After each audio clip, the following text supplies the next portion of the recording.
All right, the war with Iran is imminent.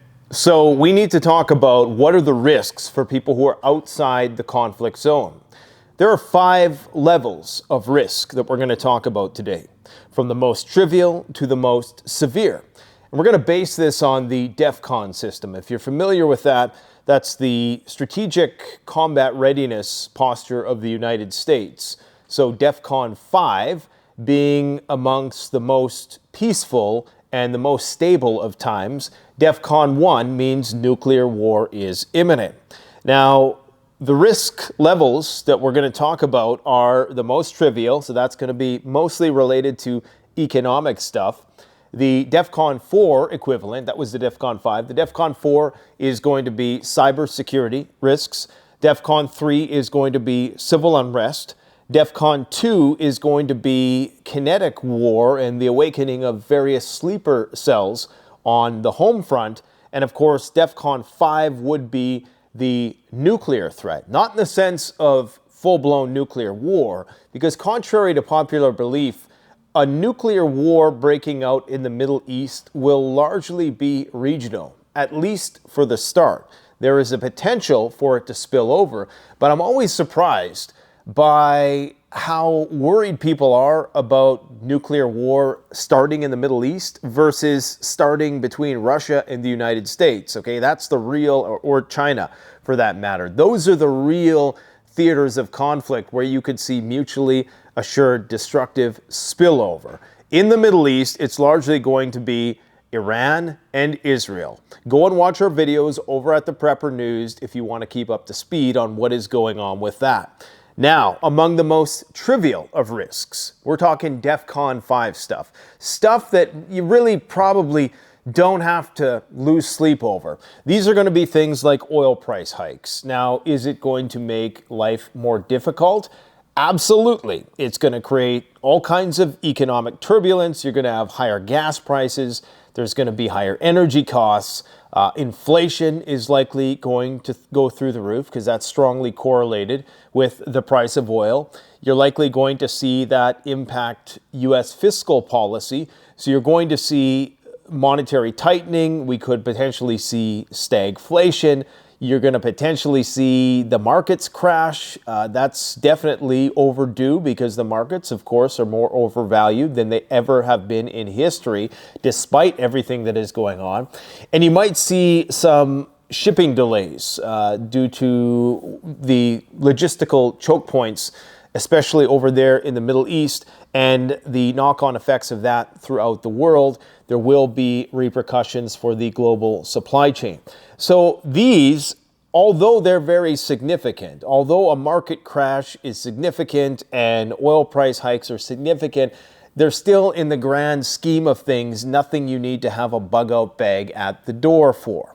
However, that can quickly evolve beyond just the Middle East and just the more innocuous effects of macroeconomic instability.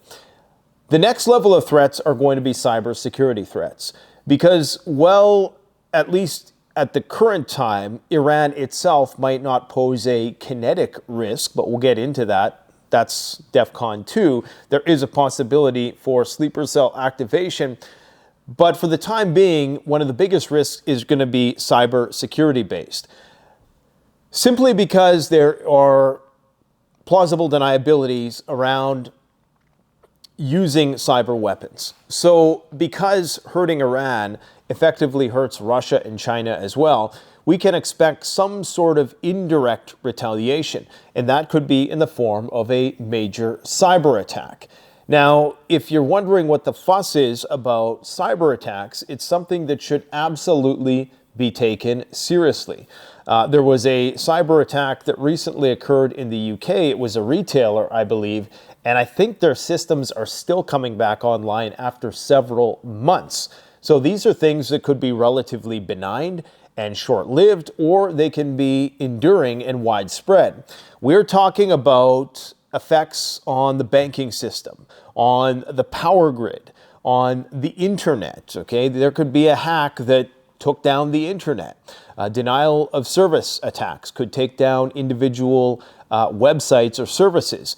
Telecommunications grids could be hacked.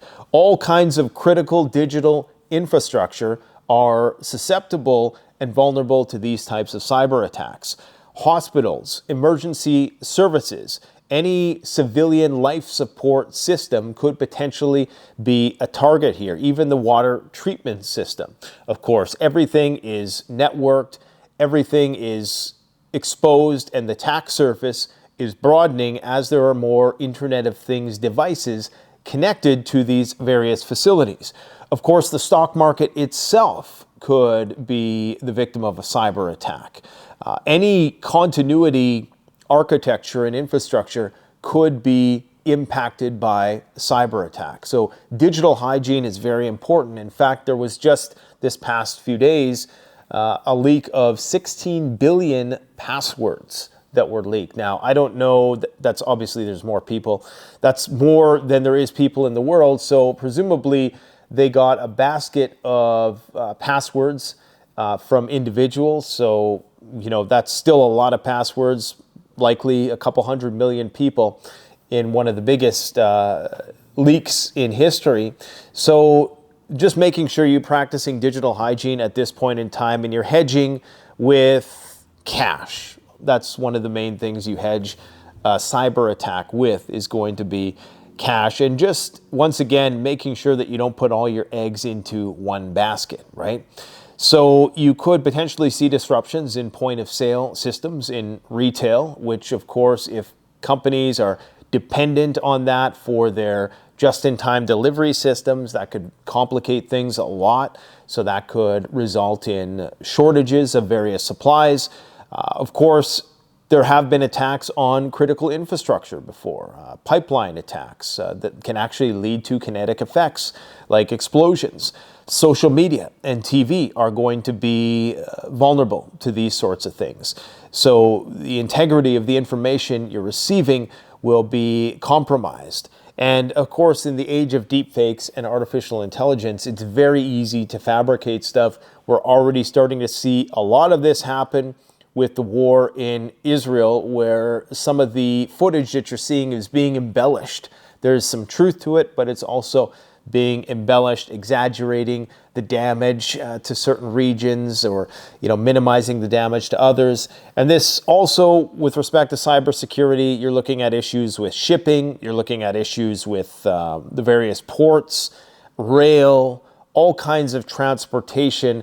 There could be logistical complications as a result of cybersecurity. So that's level 2. Still stuff that is manageable if you keep a little bit of cash on hand and you make sure you have your preps at home. But it could be quite serious. And both of these have the effects of exacerbating DEFCON 3, which is going to be civil unrest. Now, this takes place as a result of people's political divisions over the issue of whether or not they should go to war, and the potential for a military draft conversation. Okay, so you could see widespread socio-political destabilization as a result of a full-on hot war with Iran. We could see nationwide protests, and piggyback upon that are going to be the usual loot and scoot stuff that we see, cars burning in the streets, the deployment of the National Guard. I suspect that the recent No Kings protest, a interesting, opportunistic government took the opportunity to deploy the National Guard almost as a trial balloon to see what the reception would be by the public. And there was a little bit of pushback, but nonetheless, they've now established a bit of an administrative framework to deploy that on a much larger scale.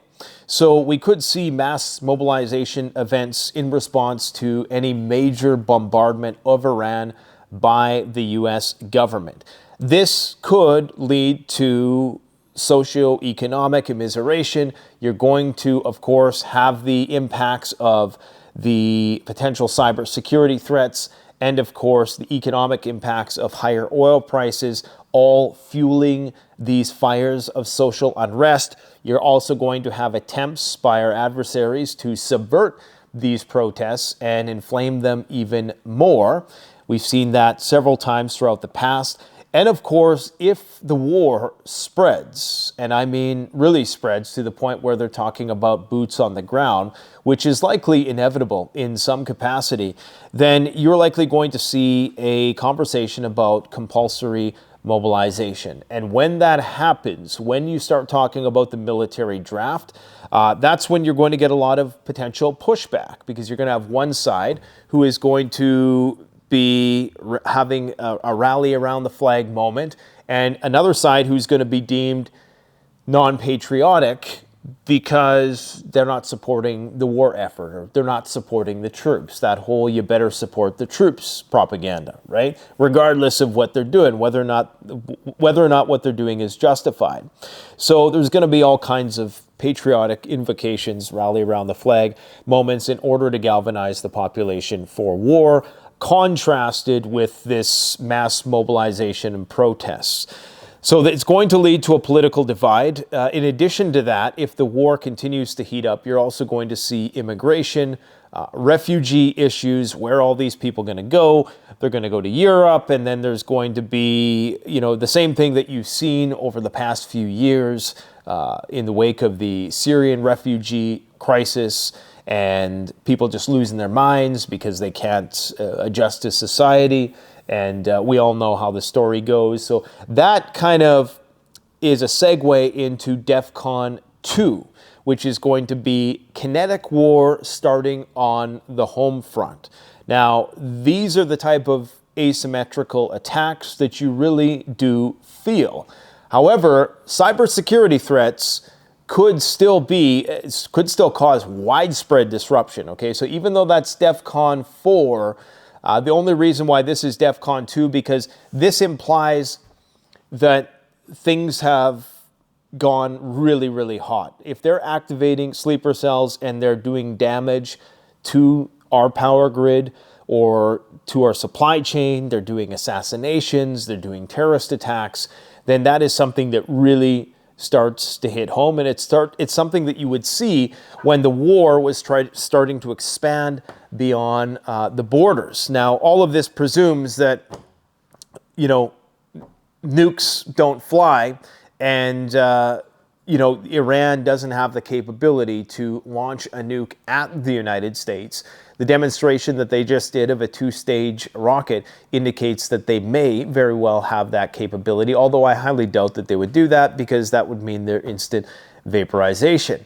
Now, in terms of kinetic war on the home front, you could have domestic sabotage campaigns, as I indicated, physical attacks on all kinds of infrastructure. We are highly vulnerable in this society because we live in a glass house. It's a free and open society.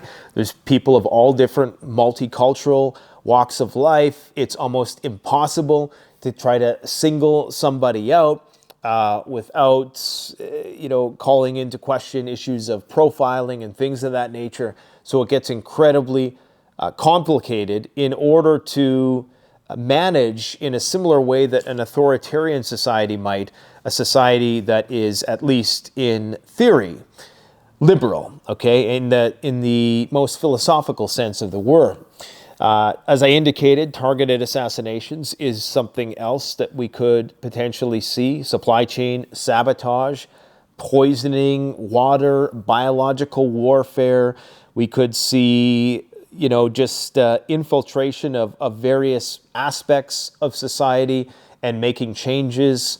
I would, if I was our adversaries, I would try to, over the course of 10 years, get myself into positions of authority within that society and try to subvert it from the inside out, maybe even in a soft way that might not even be directly kinetic, but then when the time came, use those or activate those people in order to run some pretty serious influence campaigns. So there's a lot of ways that kinetic war can come to the home front. Remember, it only takes the downing of 9 transformers throughout the entire grid in North America to bring down the entire system as a whole. Even though there are thousands of these transformers, the way it's networked, if they were to take out the right ones, they could bring down the entire system for an indefinite period of time because, of course, most of the hardware is manufactured in China.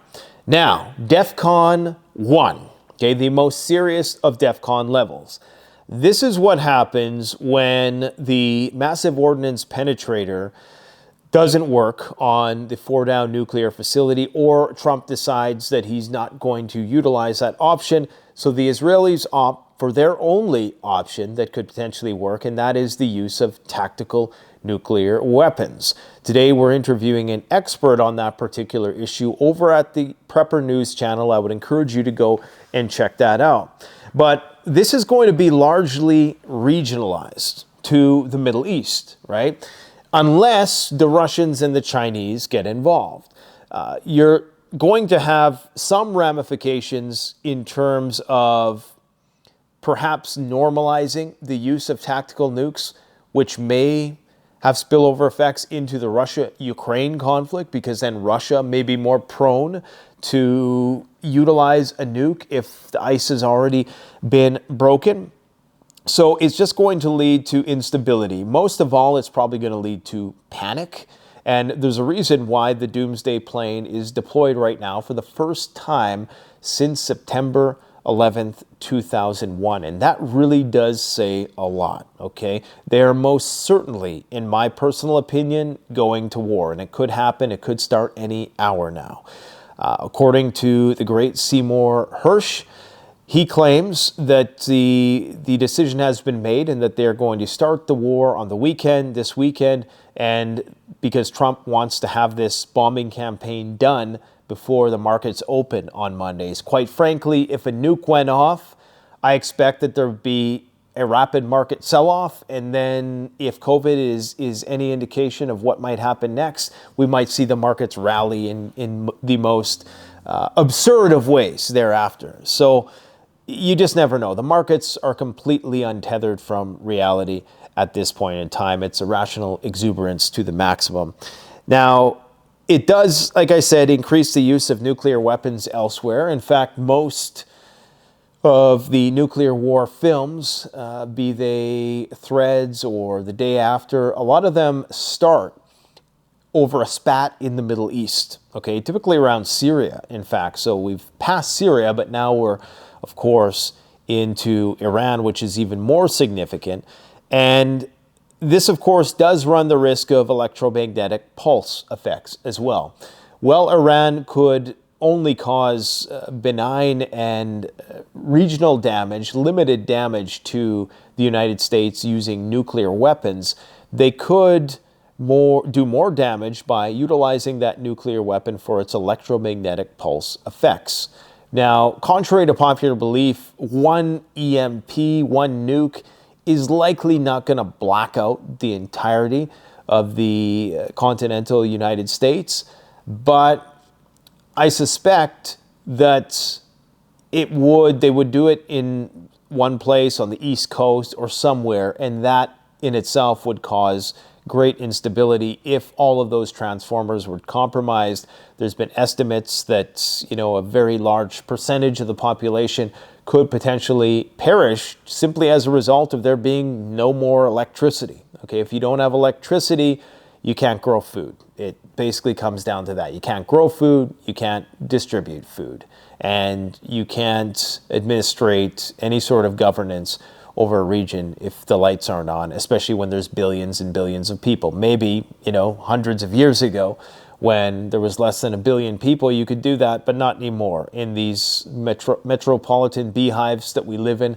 with millions of people condensed into small areas, it's going to be absolute bedlam. So that's the 5 ways that this could impact us. Now, what do I think is going to happen? You're going to have to go over to the Prepper News channel for that. I try not to speculate anymore on Canadian Prepper. I did one video earlier in the week just to migrate some people over to the Prepper News. But where we're at right now, I think it is pretty much certain that the United States is going to join the war. In fact, I'm going to go out on a limb and say it is 100% certain that we are definitely going to join the war in some capacity. It's likely not going to emerge when people think or how they think. It's going to be some form of mission creep where they intersperse the American military amongst the Israeli military, and then it'll eventually, it'll be an open secret, and then it'll be mask off, and then they'll be in there, and then they'll just continue to ramp it up. And it's going to be an air campaign until the Iranians retaliate in such a way that is deemed so egregious by the transatlantic establishment that then is used as casus belli for greater mobilization, which of course will involve talks of boots on the ground. And that is how we move up the scale. Immediately, what you will see if they do this bombing campaign, we're at DEFCON 5. I would say we're already kind of there, somewhat in limbo. Oil hasn't responded. It's up 20% in the past few weeks, but we're barely scratching the surface of that. Now, Level 2, DEFCON 4, I should say, it's confusing. I know, I really wish they would have just did it the other way and made DEFCON 5 nuclear war. I get it, 5, 4, 3, 2, 1, I get that, but I think if they made it ascending, it would just be easier. So I would say that we would start encountering cybersecurity threats after there's sustained fighting that starts going on. So if it starts this weekend, then we could potentially start to see that next week, Iran burning some of those 0 days, and things will just progressively get worse because all of these things have a way of exacerbating one another to the effect that it's a doom loop. It's a self-fulfilling prophecy of sorts. So I would encourage you guys, check out the videos that we've been releasing this week. Some are more basic entry-level stuff. I have a lot of stuff in the queue that I haven't released yet just because a lot of craziness has been going on and people's attention is elsewhere. So there's no sense in releasing those videos amidst all this white noise. I'll post links for the Prepper News in the comment section and the pinned comment section. And check out the bug out roll video that we did yesterday. We're starting a new series where I rate your bug out roll. So basically what you do is you go and fill out this form. I get that preppers are paranoid. You don't have to put all your real information in there. You upload your video of your bug out kit to YouTube, and I actually will make a video going through assessing it. Maybe you teach me something, maybe I teach you something, and yeah, just a fun way to, evolve the thought process along bugging out and making emergency and survival kits. A great prepper pastime. Thanks for watching, my friends. Enjoy the weekend. Let's see what happens. Canadian Prepper out.